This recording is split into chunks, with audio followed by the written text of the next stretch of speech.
अस्सलाम वालेकुम। आज हम बना रहे हैं जी अचार गोश्त यानी अचारी गोश्त कढ़ाई। तो चलें स्टार्ट करते हैं। इसके लिए हमें जिन अज़्ज़ा की ज़रूरत पड़ेगी वो मैं आपको दिखा देती हूँ। तो इसके लिए हमें सबसे पहले जो सा है हाफ़ के जी गोश्त चाहिए। हाफ़ के जी गोश्त, आप बीफ ले लें, मटन ले लें, मैं यहाँ पे चिकन ले रही हूँ। और कोशिश कीजिए कि हाफ़ के जी ही आप दही लें, वरना 300 या 400 ग्राम भी आप दही ले सकते हैं। और एक खाने का चम्मच सा है वो जिंजर गार्लिक पेस्ट है। एक बड़ा खाने का चम्मच सा है वो मैंने लिया है जी अचार गोश्त मसाला। और एक खाने का चम्मच वो गरम मसाला लिया है। ये ऑप्शनल है, आप स्किप करना चाहते हैं तो स्किप भी कर सकते हैं। और उसके साथ मैंने 2 टमाटर लिए हैं और तकरीबन 4 से 5 सब्ज़ मिर्चें लेनी हैं और एक नींबू की ज़रूरत पड़ेगी हमें।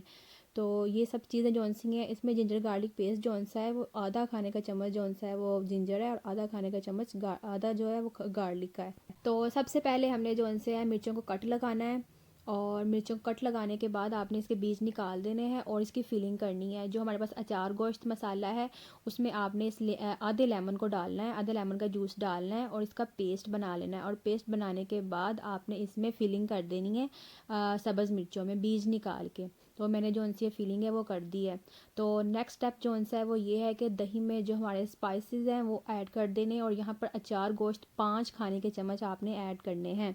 मैं फिर रिपीट कर रही हूँ कि 5 खाने के चम्मच जो से वो अचार गोश्त मसाला आपने इसमें रिपीट करना है। इसमें नमक और जो लाल मिर्च है वो पहले से ही ऐड होती है, वो आपने इसमें कुछ भी ऐड नहीं करना।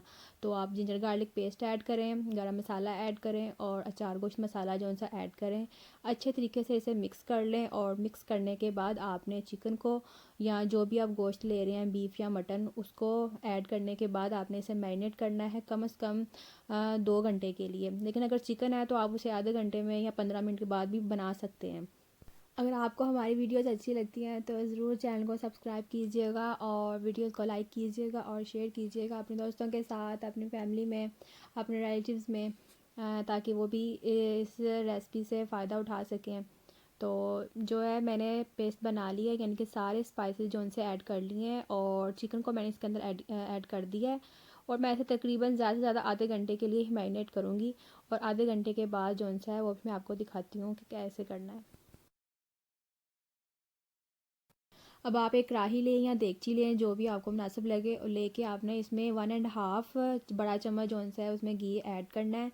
और घी ऐड करने के बाद जो सा है आपने जो टमाटोज़ थे आपने उनको काट लेना है, ठीक है। क्यूब्स में काट लें चाहे वैसे काट लें।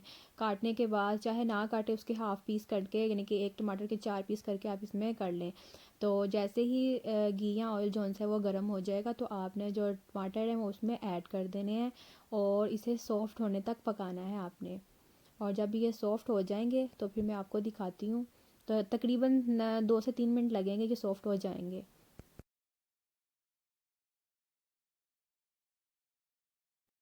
ये देखें टमाटर जौन से कितने सॉफ्ट हो गए हुए हैं और इनका पेस्ट जौन सा है वो कितना अच्छा बन गया हुआ है। तो आप कोशिश करें कि आप चाहे क्यूब्स में काट लें, चाहे एक टमाटर के 4 पीस कर लें, जैसे आपको ठीक लगे।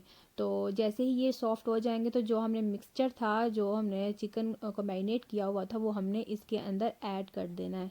और ऐड करने के बाद हमने इसे 20 से 25 मिनट तक पकाना है। सारे मिक्सचर को अच्छी तरीके से मिक्स कर लें ताकि जो सारा मिक्सचर है वो ऑयल में अच्छे तरीके से मिक्स हो जाए। तो इसे हमने तकरीबन 20 से 25 मिनट तक पकाना है। तो 20 से 25 मिनट तक आप इसे ढककर पकाएं और साथ साथ आप चम्मच भी चलाते रहें ताकि ये नीचे ना लगे। ये लें जी, मैंने तकरीबन 15 मिनट बाद चेक किया था तो मुझे जो सा नमक है वो थोड़ा सा कम लगा, तो मैंने इसमें हाफ़ टी स्पून जो सा वो नमक ऐड किया है। अब जो मसाले बड़ी हमारी मिर्चें थी सब्ज़, वो सब्ज़ मिर्चें भी हमने इसमें ऐड कर देनी है और इसे मज़ीद 10 से 15 मिनट तक पकाना है। और पकाने के बाद जो सा इसका जो टेस्ट है वो बिल्कुल अलग होगा, बहुत ही टेस्टी होगा। तो आपने इसे ढक कर पकाना है जब तक इसका ऑयल जो सा है वो ऊपर ना आ जाए कढ़ाई से।